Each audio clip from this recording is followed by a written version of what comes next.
everyone, this is Aaron Bibutuhan from BSHM 1C. And my report for today is the early revolts. The number one is Tagalog Revolt in 1574. The Lacandula and Sulaiman Revolt, also known as the Tagalog Revolt, was an uprising in 1574 by Lacandula and Raja Sulaiman in Tondo, Manila. The revolt occurred in the same year as the Chinese pirate Li Manong attacked the palisaded yet poorly defended enclosure of Intramuros. So the next one is First Pampanga Revolt in 1585. The First Pampanga Revolt in 1585 was undertaken by native Kapampangan leaders against Spanish encomienderos due to abuses felt by the natives inflicted by the encomienderos. The third one is Tondo Conspiracy in 1587 to 1588. It was a plot against Spanish colonial rule in the Philippines by the Datos of Manila and some towns of Bulacan and Pampanga. Next is revolt against the tribute in 1589. The Cagayan and Dingras revolts against the tribute occurred on Luzon in the present-day provinces of Cagayan and Ilocos Norte in 1589. Ilocanos, Ibanags, and other Filipinos revolted against alleged abuses by the tax collectors, including the collection of high taxes. So next is Magalat Revolt in 1595. The Magalat Revolt was an uprising in the Philippines in 1596, led by Magalat, a Filipino rebel from Cagayan. He had been arrested in Manila for inciting rebellion against the Spanish, and after he was released on the importunities of some Dominican friars, he returned to Cagayan. So next is Igorot Revolt in 1601. It was a religious revolt in 1601 against Spanish attempts to Christianize the Igorot people of northern Luzon in the Philippines. So the next one is Tamblot Revolt in 1621 to 1622. Tamblot was the name given to a babaylan, the Visayan term for mediums and religious leaders in the Philippines, pre-colonial and early colonial periods, who incited a series of uprisings against Spanish colonial rule in the island of Bohol. So the last one is the Bungkaw Revolt in 1621 to 1622.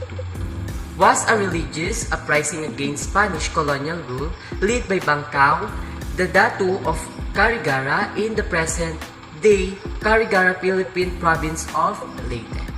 So let's move on to the next page. So we have Itneg Revolt in 1625 to 1627. The Itneg Revolt or the Mendayo Revolt was a religious uprising led by Miguel Lanag and Alababan. The two were previously baptized as Catholics against their will and were from the Itneg or Mandayo tribe of Kapinatan in northwestern Cagayan in the Philippines. So the next is Ladja Revolt in 1643. Pedro Ladja was a Morovornean and a self-claimed descendant of Lacandula who came to Malolos in 1643. At that time, his land was confiscated by the Spanish and the thought that it was about time that he staged an uprising and put himself as king of the Tagalogs. So next is Sumoroy Revolt in 1649 to 1650.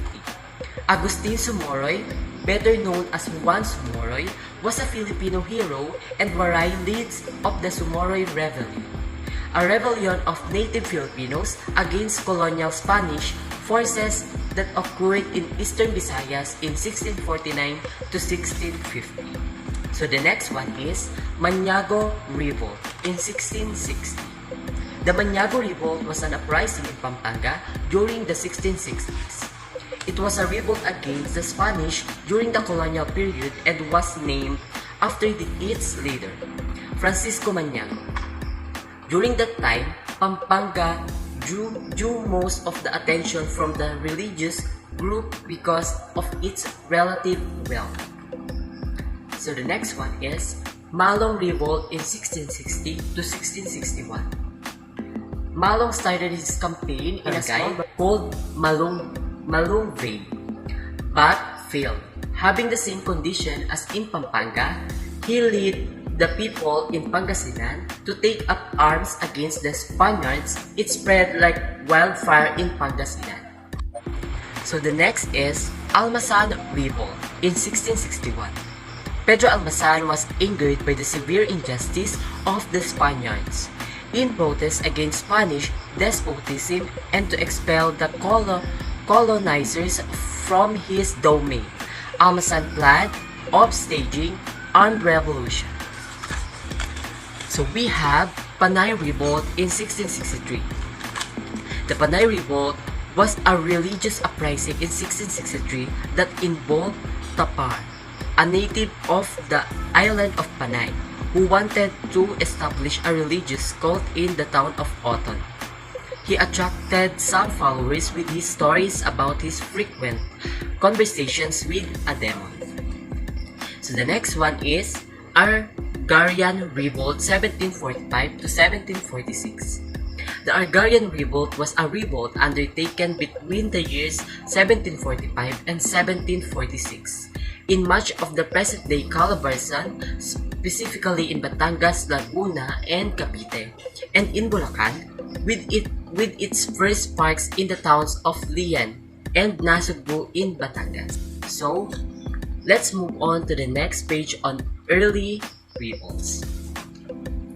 So we have Dagohoy's Revolt in 1744 to 1829. The Dagonoy Rebellion, also known as the Dagohoy Revolution and the Dagonoy Revolt, is considered as the longest rebellion in Philippine history. So next is, we have Palaris Revolt 1762 to 1765. A revolt presaging the Ilocos Revolt led by Diego and Gabriela Silang, and unique in the history of Pangasinan for being led for the first time. Cagayan Revolt 1763. Ilocanos, Ivanags, and other Filipinos revolted against alleged abuses by the tax collectors, including the collection of high taxes. So next is we have Ambraso Revolt in 1807. Where loving Ilocanos in the town of Pidig came together to revolt against the Spanish were monopoly, which prohibited the residents from manufacturing their own nature cane during Cold Basi. The rebellion later spread to nearby towns. So the last one is Hermano Pule Revolt, 1840 to 1841. Fearing an armed rebellion, the Spanish colonial government sent military forces to suppress the Cofiaja, an attack that was resisted by Hermanas Pule and his followers on October 23, 1841. So guys, let's move on to the next page. So on this page, we have the reasons for early revolts of Filipino natives can be classified into three. So number one is against the rule of Spaniards. The number two is religion. And lastly, the number three is oppression. So we have the two reasons of failure. So the number one is lack of unity among Filipinos. And number two is the effective divide and rule strategy of the colonial rules. So lastly, we have the other information. On the other hand, attempts to colonize and Christianize Muslims in Mindanao could be considered the longest and most frustrating for Spaniards. So next is, under the leadership of Sultan Kudarat, the Sultanate of Maguindanao and Sulu united as a confederacy 1637 to 1671. So despite some compromises brought by the treaty, the Moros, the terms used by the Spaniards to refer to Muslims, remains too sovereign. Islam can be regarded as the greatest factor for their successful resistance since it became the unifying agent despite the difference among the Muslims. So that's all. Thank you. Good day everyone, I am Angel Loria from BSHM 1C. Factors leading to Filipino nationalism. A.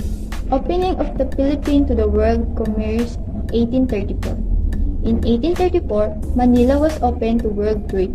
Noong 1834, ang mga bansa na hindi pinapayagan noon na makipagkalakan sa Pilipinas ay pinayagan na ng mga Espanyol. The influx of products from the different countries urged the Spaniards upang bumuo ng higit pang kolonyal na daungan. Ilan sa mga daungang ito ay ang sa Iloilo at Zamboanga, itinatag noong 1855, Cebu noong 1860 at Tacloban at Legazpi noong 1873. The most important result of opening of the Philippines to the world commerce. Nakuha ng mga Pilipino ang mga ideya sa politikal tulad ng demokrasya at mga karapatan sa pagkakapantay-pantay. This made the Filipinos aspire for improvement of their social status. B. The influx of liberal idea. The Philippines started to experience a liberal regime during the year 1868. Sa taong ding yun, si Reina Isabel II ng Espanya ay napatalsik sa kanyang trono sa pamamagitan ng isang liberal na demokratikong revolusyon. The change of leadership greatly impacts the Philippines. Isang resulta nito ay ang paghirang kay Carlos Maria de la Torre bilang Gobernador General sa Pilipinas. Sa ilalim ng kanyang pagkahari, ang mga Pilipino ay nakaranas ng kalayaan. Moreover, with the opening Suez Canal in Egypt in 1869 came progress in the Philippines. Gamit ng kanal bilang ruta, ang isang barko ay maaaring maglakbay mula sa Espanya hanggang sa Pilipinas at vice versa sa loob lamang ng isang buwan kumpara sa dati tumatagal ng 3 buwan. Due to the speed voyage, Filipinos were able to go to countries easily to educate themselves. Bukod dito, ibinalik o ibinahagi ng mga edukadong Pilipino at mga ilustrado kung ano ang mga napag-aaralan nila mula sa abroad sa Pilipinas.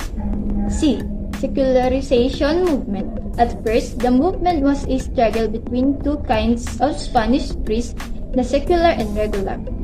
Ang mga secular na pari ay ang mga pinanganak sa Pilipinas at hindi kabilang sa kaayusan sa reliyon. Sa kabilang banda, ang mga regular na pari ay mga persulares at ang kanilang pangunahing layunin ay upang palaganapin ang Kristyanismo. Nagsimula ang tunggalian ng ang mga regular na pari ang gumanap sa papel ng secular na pari na siyang humahawak sa mga parokya. The movement started to grow with the inclusion of Filipino priests. Ang mga paring Pilipino ay nakisanib puwersa sa mga paring sekular na Espanyol sa kanilang kampanya sa pagkapantay-pantay. Letter D. The execution of Father Gomez, Burgos, and Zamora. Governor General de la Torre was replaced by Governor General Rafael de Escudero in April 1871. Si Escudero ang total opposite ni De la Torre. Sa katunayan, sa pagkaako sa kanyang opisina, tinapos agad niya ang kalayaang ibinigay sa mga Pilipino ng nakaraang demokrasyon.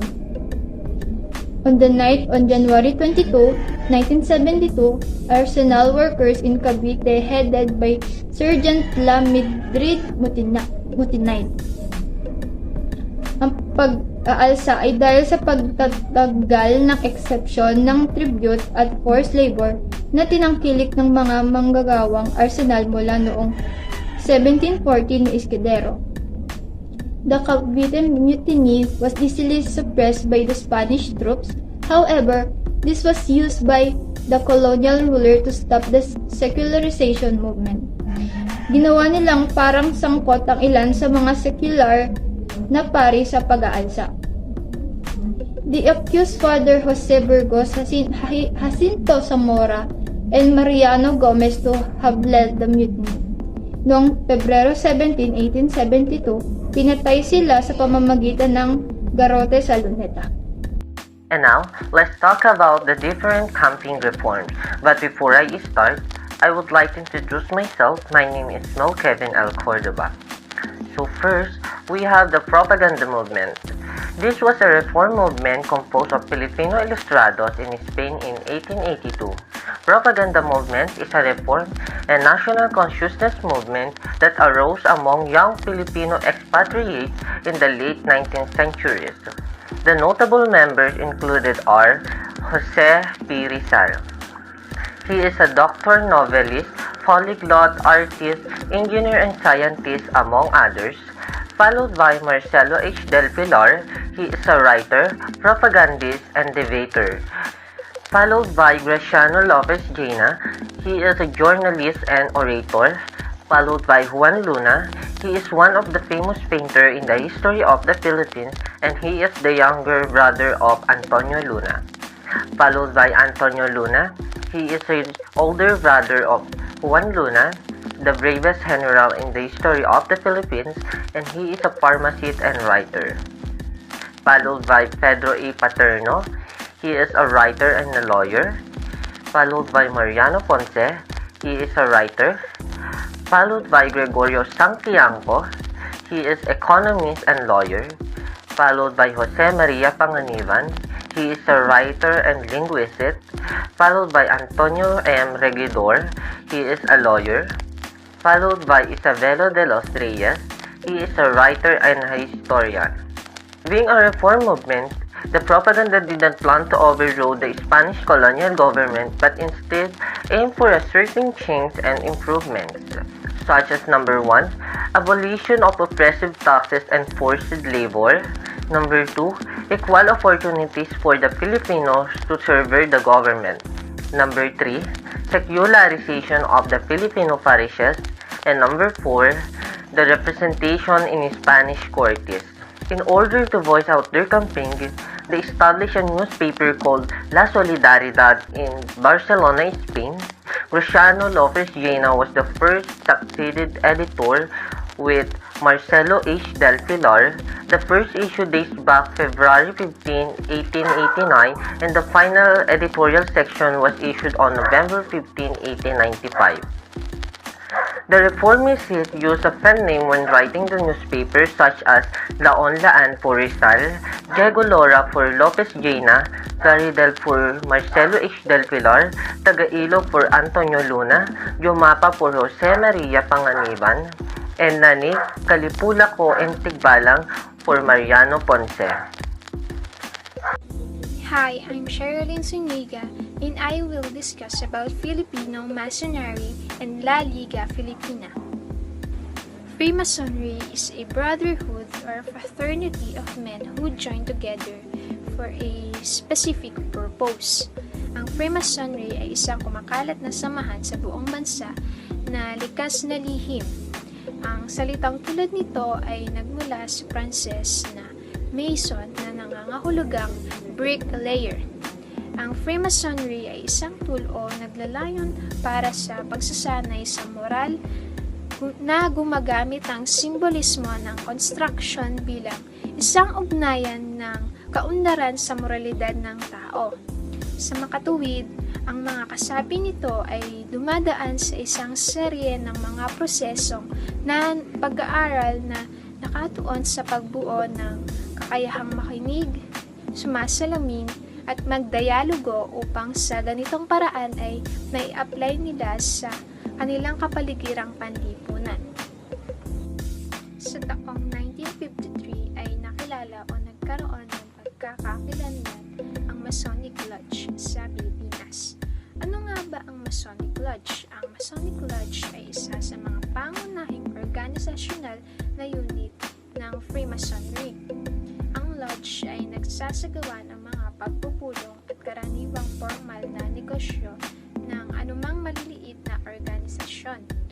Ang unang samahan ng Masonic Lodge sa Pilipinas na itinatag ni Jose Malcampo Imong sa Cavite ay tinatawag na Prima Luz Filipina. In 1886, ang mga miyembro ng Kirosang Propaganda ay sumali rin sa samahan ng Masonic Lodge sa bansang Espanya o Spain. Tinatag ito ni Graciano Lopez Llena sa taong 1886 ang lodge na Revolution sa Espanya. Nang bumalik ang mga propagandista sa Pilipinas ay nagtayo din sila ng mga lokal na lodge ng Mason at kinilala ito bilang Nilad Lodge noong Enero 6, 1891. Ang kilusang ito ay mayroong layunin para sa kalayaan at kaunlaran sa Pilipinas, mabuting pamahalaan, pagkakaroon ng representasyon sa Spanish Cortes, at itatag ang Pilipinas bilang isang lalawigan ng Espanya.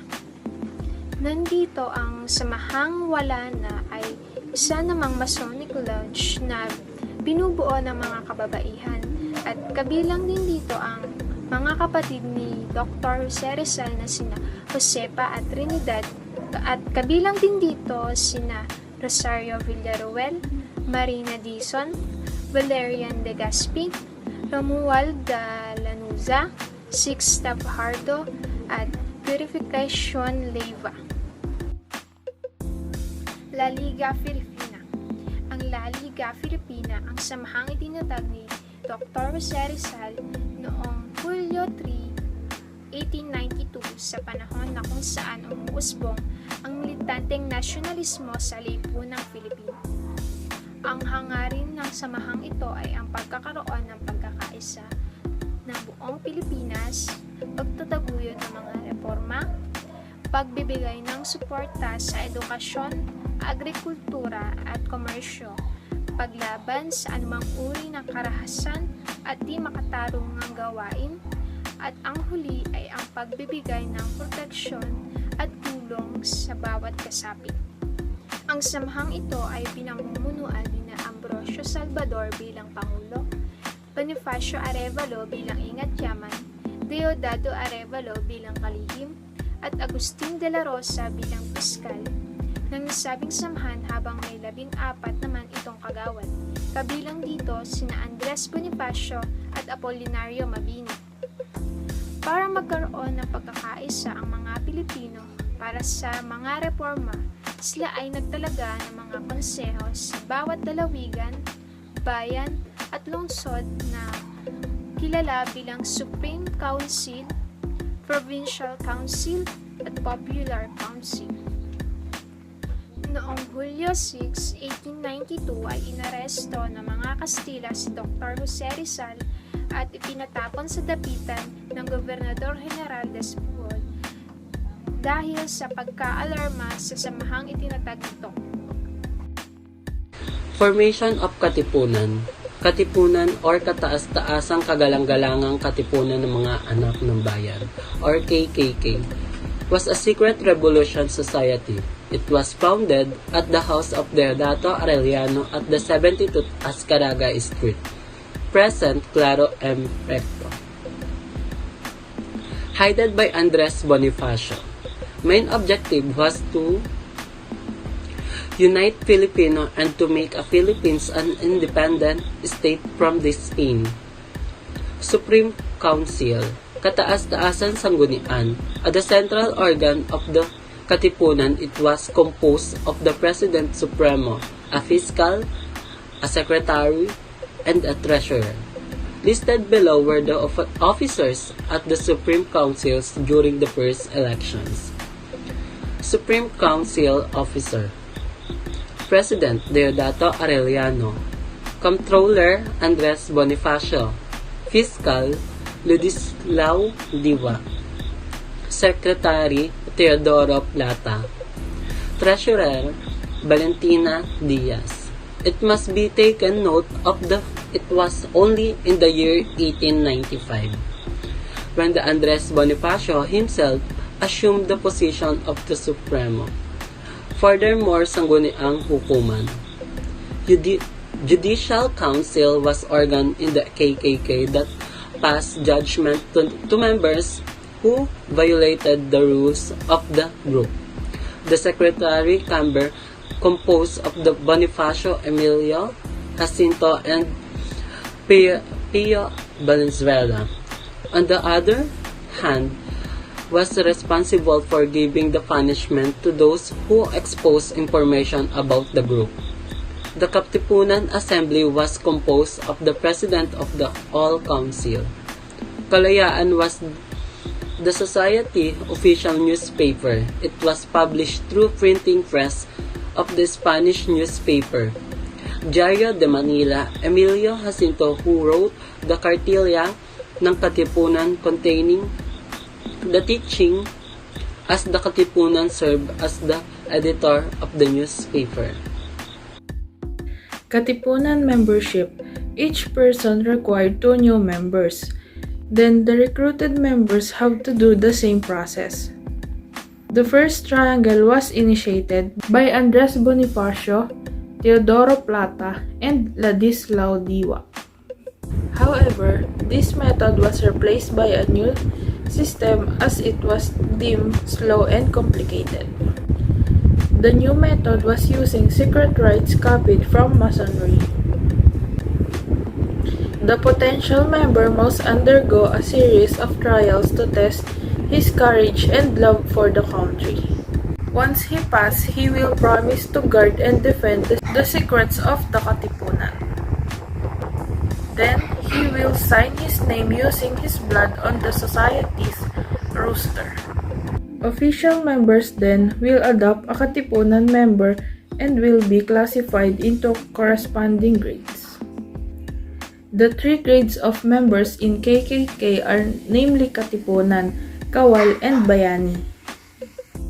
They wore a specific mask and used passwords to identify themselves from others and to maintain. The Katipuneros secured the secret documents of the society. Notable Katipuneros include Gregoria de Jesus, the wife of Andres Bonifacio and Lacambini of the KKK. Benita Rodriguez, wife of Katipunero Restituto Javier and Josefa and Trinidad Rizal, sisters of Jose P. Rizal. It contained the rules that a Katipunero should always obey. The 1896 uprisings. Events leading to the 1896 Revolution. Pio Valenzuela, Filipino physician and revolutionary leader. In August 19, 1896, Teodoro Patino Katipunan exposed of the existence of the society to his sister Honoria, who then told Sor Teresa de Jesus. Sor Teresa revealed the information to the Augustinian priest Mariano Gil to the authorities. Patino revealed the secret of the society after he was blamed by his co-member and co-worker Apolinio de la Cruz. After the Katipunan was exposed, Bonifacio and the Katipuneros gathered at the yard of Juan Ramos, the son of Melchora Aquino, Tandang Sora, the mother of Katipunan. The Cry Balintawak, or the Cry of Pugadlawin.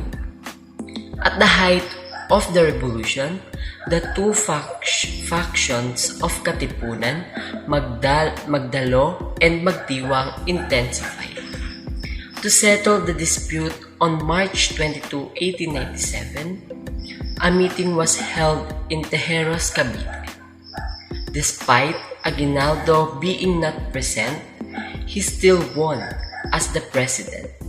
Bonifacio, on the other hand, won as the Director of the Interior. The complete result of election were as follows. President, Emilio Aguinaldo. Vice President, Mariano Trias. Captain General, Artemayo Ricarte. Director of War, Emiliano Riego de Dios. Director of Interior, Andres Bonifacio. Bonifacio declared the election null and void. Gayunpaman, nanumpa pa rin si Aguinaldo bilang presidente sa Santa Cruz de Malabon, tansa ngayon sa Cavite. In March 23, 1987, another convention and election was held in Naik, this time declaring Bonifacio as the president. Due to existence of the two presidents, Filipinos struggled to continue the revolution with the issue of the legitimate leadership. On April 28, 1897, the Council of War under the government of Aguinaldo recommended to execute Bonifacio and Procopio. It was on May 8, 1897 when Emilio Aguinaldo received the verdict and signed it. On May 10, 1898, General Roberto Noriel ordered Lazaro Macapagal to execute the Bonifacio brothers. The death of Bonifacio weakened the revolution. Iba't ibang pamahalaan na may sariling mga pinuno at layunin ang nagpatindi sa pagkakawatak-watak ng katipunan. The event was used by Governor General Primo de Rivera to his advantage. He used a decree pardoning Filipinos who joined the revolution. Different governments established after the death of Bonifacio. He negotiated with Emilio Aguinaldo and Primo de Rivera to return into peace and order in the country. In December 15, 1897, the treaty known as Treaty of Biak na Bato was signed by Pedro A. Paterno on behalf of the Filipinos and by Primo de Rivera. Letter E. Dictatorial Government. On May 19, 1898, Aguinaldo arrived in Cavite on the USS Macolo, an American ship. It must be noted that during the arrival of Aguinaldo, there was already an ongoing tension happening between the Americans and Spaniards. Upon the outbreak of war between the United States and Spain, Aguinaldo established a dictatorial government on May 24, 1898. Its constitution was prepared by Mariano Ponce, while Ambrioso Rianzares Bautista was responsible for preparing the machinery for the establishment of the dictatorial government. Under the dictatorial government, Aguinaldo declared June 12, 1898 as the Philippine Independence Day. The proclamation happened from the window in his home at Kawit, Cavite. The proclamation of Philippine independence was made possible due to the following people such as Julian Felipe, who composed the Marcha Filipina Magdalo, which is the official march song, followed by Mrs. Marcela Agoncillo, Delfina Herbosa, and Lorenza Agoncillo, who are responsible for making the Philippine flag, which they sewn in Hong Kong, and followed by Ambrioso Rianzares Bautista, who read in Spanish the Act of Declaration of the Independence. Revolutionary Government. Ito ay tinatag sa Silangang Ingles ng Espanya noong Hunyo 23, 1898 at si Emilio Aguinaldo ang una at tanging pangulo ng taong ito. Ang pamahalaan ay humalili sa isang diktatorial na pamahalaan na itinatag ni Aguinaldo noong Hunyo 18, na kung saan ay binuwag at pinalitan ng pamahalaang ito dahil sa payo ni Apolinario Mabini. Dahil sa pamamahala nito ay nagbigay o naglabas ng kautusan para sa paglikha ng isang kongreso. Marahil nito ay nagpatawag si Aguinaldo ng pagpupulong kasama niya ang mga delegado ng kongreso sa simbahan ng Barasyan sa Malolos, Bulacan. Kaya naman ang legislative body ay kinalala bilang Malolos Congress. At sa simbahan ng Barasyan, pinagtibay nila ang kalayaan ng Pilipinas. Bukod dito, ang Kongreso ay inatasan na magbuo ng isang konstitusyon at mayroon itong 3 konstitusyon na ginawa ni Apolinario Mabini, Pedro A. Paterno at Felipe Calderon. Gayunpaman, noong Nobyembre 29, 1898, ang konstitusyonal na plano ni Felipe Calderon ang napili at naaprubahan. At sa taong Enero 21, 1899, inaprubahan at ipinahayag ni Aguinaldo ang konstitusyon na itinatawag na Malolos Constitution. Emilio Aguinaldo y Faume was a Filipino revolutionary, statesman, and military leader who is officially recognized as the first and the youngest president of the Philippines, and the first president of a constitutional republic in Asia. He led Philippine forces first against Spain in the Philippine Revolution, then in the Spanish-American War, and finally against the United States during the Philippine-American War. Achievements: Emilio Aguinaldo, or for some American, the Sly Old Fox of the Philippines. Greatest achievement to the Filipino was the proclamation of Philippines independence in Kawit, Cavite on June 12, 1898. Political history: 1876, Cabeza de Barangay of Binakayan, Silent Headbine 98. 1897, elected President of Revolutionary Government during the Tejeros Convention. 1897, President of Biak na Bato Republic. Basic profile: he was the first president of the First Republic of the Philippines. He became the president on January 23, 1899 until March 23, 1901. Aguinaldo was born on March 22, 1869 in Cavite el Viejo, present Kawit, Cavite, to Carlos Aguinaldo y Jamir and Trinidad Fami y Valero. The seventh child of Aguinaldo family was called Myong as a child. His great-aunt was Aguinaldo's first teacher before he attended a local elementary school. It was at the Colegio de San de Letran wherein he continued his high school education. However, when his father died, he had to stop his schooling. He was married to Hilaria del Rosario in 1877, to which he had 5 children.